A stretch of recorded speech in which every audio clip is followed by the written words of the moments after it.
Oh là là là là, bonjour à tous. Qu'est-ce qu'a fait De Zerbi et Balerdi encore ce soir? Ah, quelle erreur des deux pestiférés de l'Olympique de Marseille ce soir. Voilà.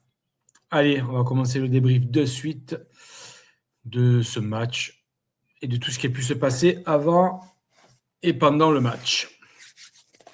Alors on y va, bien sûr, hein, vous avez bien compris que c'était ironique, encore une fois. L'OM qui reste l'OM ces dernières semaines. Donc, après la démission de De Zerbi, la démission, et on a pu forcer à partir, tout ce qui a été dit et lu sur lui, écrit sur lui, pardon. On parlait, le problème, c'était De Zerbi. Il n'avait plus la main sur son équipe, sur ses joueurs. Et bien, on voit que c'était encore faux. On voit qu'on a encore fait une erreur de laisser partir un tel entraîneur. Parce que qui va vouloir venir à Marseille, vu la façon dont on traite les entraîneurs, surtout les entraîneurs de renom, style De Zerbi ou autre, ou consort. Quand c'est Sao, en fait, il a dit non, hein, pour ceux qui ne le savent pas. Et il a bien raison. Donc ça, c'est fait, ça, c'est dit. Donc, compo, pour moi, ce n'est pas une compo que j'aurais faite, mais elle était... déjà, c'est la compo qu'on attendait, à part Nadir. Que je n'aurais jamais mis et que je ne mettrais pas dans cette équipe de l'Olympique de Marseille. Donc, c'est dire le niveau catastrophique qu'on peut avoir. Revenir 2 secondes sous la banderole que j'ai vue, là, certaines étaient très bien, très bien. Par contre, quand on demande à McCourt et à Longoria de partir, je pense qu'on ne tire pas les leçons du passé et d'un passé très récent. Hein, on pensait que l'entraîneur, c'était le fautif, il est parti et on voit qu'on a exactement le même scénario de match. Défense à 3, à 4, à 10, à 15, c'est exactement le même problème. C'est des joueurs qui ont un souci et non pas, ça ne venait donc pas de l'entraîneur. C'est la première des choses. Donc voilà, pour Longoria et Marcourt, j'espère qu'ils sont assez intelligents pour ne pas tenir compte de ces banderoles parce qu'on va encore être la risée du monde. Elle n'a pas besoin de ça. Voilà. Donc la composition, on l'a tous vu avec Nadir, défense à 4, un 4-3-3. Ce que tout le monde réclamait, hein, c'est à cause de ça qu'on ne gagnait pas les matchs, parce qu'on était à 3 derrière ou à 5, peu importe. Et j'espère que tous les détracteurs, il y en a pas mal, de De Zerbi, je vais rester poli, ont ravalé un peu leurs idées. Et peut-être se sont dit, c'est peut-être pas lui le fautif, mais bien les joueurs. Donc voilà, donc bon début de match difficile. Je pense, bon, on avait la peur, tout ça, un superbe alignement de la défense sur une tête qui est un attaquant, je ne sais plus qui, de Strasbourg qui finit sur le poteau. Voilà, c'est Balardi, je crois, qui couvrait, qui n'était pas aligné encore. Ah là là, c'est facile de remettre la faute sur tout le monde, sauf sur les véritables fautifs. Voilà, on prend une personne en grippe et on l'assassine. Donc, il n'était pas là ce soir, heureusement, pour lui. Parce qu'il a encore plein la gueule, alors que je suis sûr et certain qu'il aurait été pour rien. Bon, ça, c'est la première des choses. Je passe sur le match parce que c'était une première mi-temps, je veux dire, ni maîtrisée, c'était poussif, mais on menait 1-0. Je me suis dit, c'est avec tout ce qui vient de se passer, c'est bien. Je me contente de ça. Début de seconde mi-temps, on marque de suite à la 46e et 46 minutes et 31 secondes exactement. On marque le deuxième but. Pareil, un beau pressing, on récupère. Voilà. Après ça, même avant ça, même premier mi-temps, on s'est fait quand même largement dominer par une petite équipe de Strasbourg. Mais, comme je vous ai dit, après tout ce qui s'était passé depuis la lourde défaite à Paris, je me suis dit, c'est pas grave. L'essentiel, c'est de gagner ce match-là. La manière, ça viendra plus tard. Hein, voilà. On reprenait égalité devant Lyon, on passait devant Golavera, je se rapprochais de Paris, même s'ils sont loin. Lens n'avait pas encore joué. Très, très, très bien. Puis arrive la 74e minute, égalisation de Strasbourg. Et là, on a l'impression, déjà même avant que tout s'est écroulé, comme depuis le mois de janvier 2026. Voilà, aucun caractère, aucune mentalité, rien. Après, il y a eu les changements qui ont été faits. Est-ce qu'ils sont bons, est-ce qu'ils ne sont pas bons?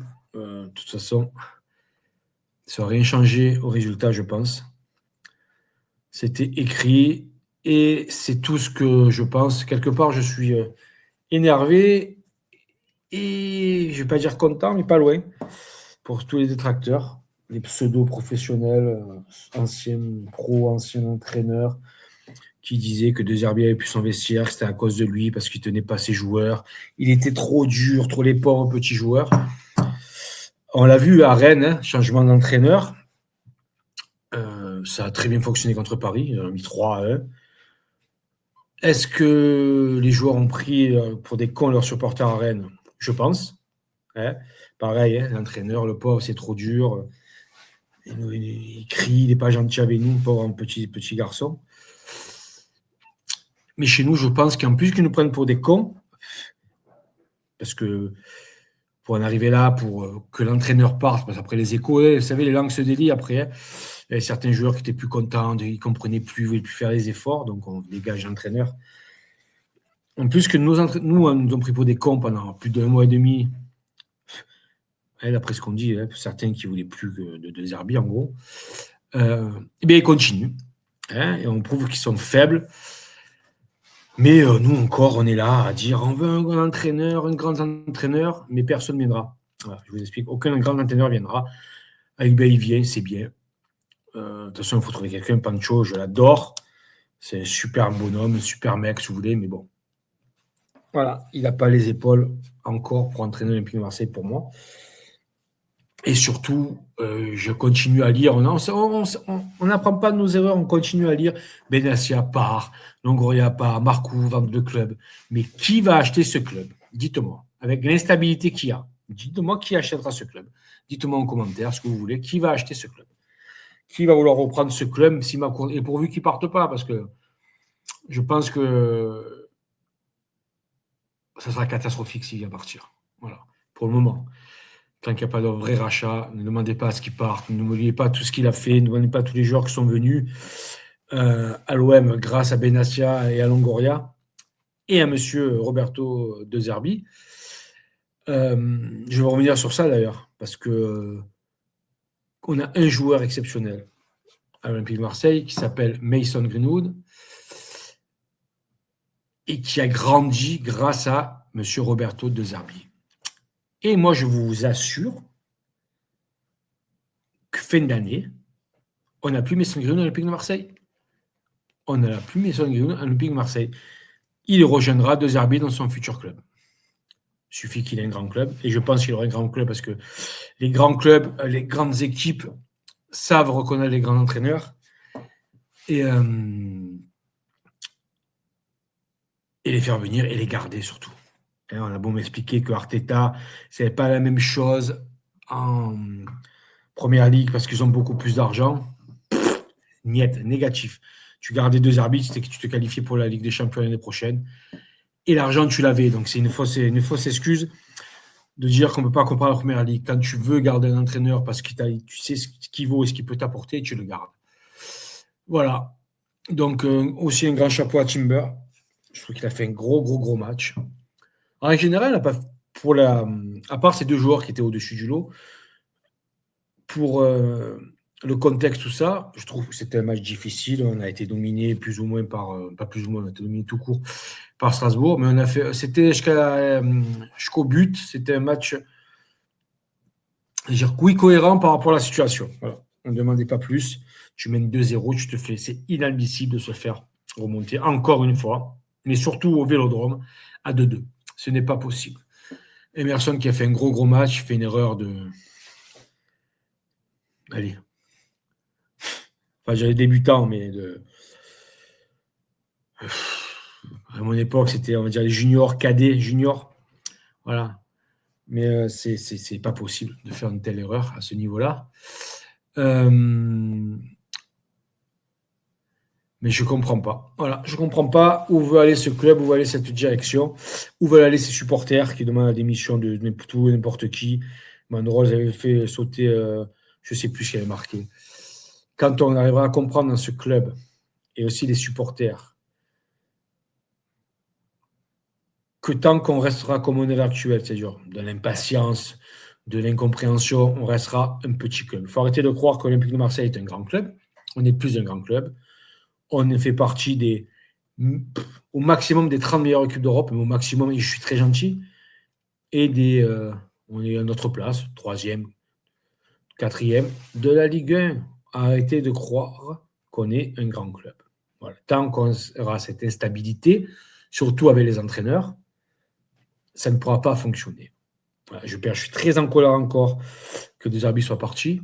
Moi, il n'y a qu'une chose à faire, pour moi, mais je sais que c'est impossible, c'est ravaler sa fierté, à rappeler Roberto Zerbi, dire Roberto, revenez, tu reviens, tu as les pleins pouvoirs, en guillemets, fais en sorte qu'on soit qu'on parte pas au moins la 4e place pour faire le tour préliminaire et qu'on aille loin, c'est-à-dire au bout de la Coupe de France. Parce que là, à l'heure actuelle, ça continue comme ça, avec les supporters, certains, alors je dis bien certains qui veulent encore voir tout le monde partir, mais je pense que certains croient que l'OM, c'est le plus grand club d'Europe, voire du monde. Mais il y a des gars qui vont vouloir venir s'entraîner, des gars qui vont vouloir acheter ce club qui est instable à cause de plein de choses, mais aussi de ses supporters. Donc, il faut que tout le monde se remette en question, tout le monde revienne les pieds sur terre. Si on veut que l'OM redevienne un grand club, ça ne se fera pas en 1 an, ni en 2 ans, ni en 3 ans. D'accord ? Paris, ils ont des milliards. Ils ont mis 14 ans pour gagner la Ligue des Champions. 14 ans. D'accord ? Ils ont des milliards. Ils ont un État derrière eux. Ils ont un pays, tout ce que vous voulez. Donc, je pense qu'il faut revenir tous sur terre. Après ce match, moi, c'est comme une défaite, encore une fois. Mais c'est mérité. Voilà, c'est mérité pour toutes les personnes qui souhaitaient ça, en demandant le départ de l'un, le départ de l'autre, le départ de ci. Et oui, c'est pas bien, pas bien. Oh là là, la défense à 5, c'est pas bien. La défense à 3, c'est pas bien. Fuck. Voilà, fuck. Fuck. Quand vous comprendrez que, on a beau me dire tout ce qu'on veut, l'entraîneur a sa part de responsabilité, bien entendu. C'est lui qui met les joueurs, c'est lui qui fait le schéma en place. Mais 80%, c'est les joueurs. D'accord ? 80%, c'est les joueurs. C'est pas l'entraîneur qui, à la 93e minute, met une reprise au volet dans la jambe de l'adversaire. C'est pas l'entraîneur. Voilà.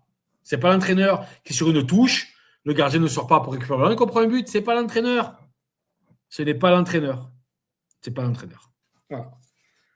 C'est pas l'entraîneur que contre Paris, Balardi se retrouve en 1 contre 1, qui a fait un match dégueulasse, Balardi contre 1 contre 1 contre. D'après ce que disent les professionnels, les spécialistes, l'un des meilleurs joueurs du monde, Dembélé. C'est pas normal. C'est pas normal. Voilà. Il n'y a rien de normal. L'OM n'est pas un club normal. Les supporters ne sont pas des supporters normaux.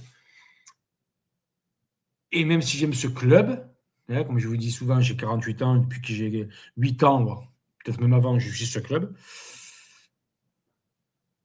J'espère que tout ce qui vient de se passer, il y a beaucoup de personnes, surtout les personnes négatives, vont se remettre en question. Arrêtez de cracher sur tout ce qu'il y a de bien dans ce club, c'est les dirigeants. Déjà, les bons entraîneurs, quand ils sont là, il faut arrêter de les faire partir. Il n'y a pas eu d'État, il n'y en a eu qu'un depuis les 5 dernières années, voire plus. Donc voilà.